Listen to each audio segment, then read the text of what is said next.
So I'm once again looking to solve the following system by using the elimination method. I have my two equations, 2x plus y equals 8 and x plus y equals 4.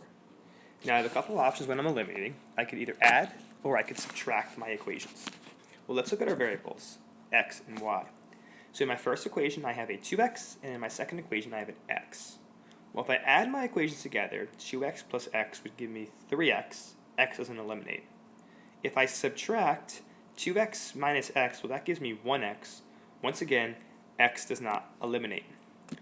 Let's look at our second set of variables, those y's. I have a y in my first equation, and I have a y in my second equation. Now let's think, well, we could either add or subtract our equations together. We want to eliminate y. If we add our equations together, y plus y, that would give me 2y. My variable would not eliminate. Let's try subtracting. Well, y minus y, that would be 0. That would eliminate my y variable. So I'm going to subtract my equations together to eliminate that y variable.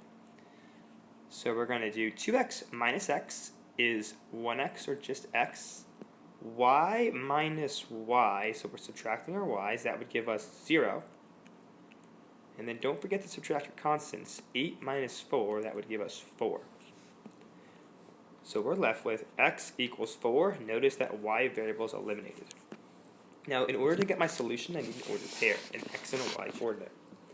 In order to get my ordered pair, I'm going to take this value for x, 4, and I'm going to plug it into one of my equations. Now, it looks like the equation x plus y equals 4 is the easiest equation to use, but we can use either one. I'm going to use the second equation.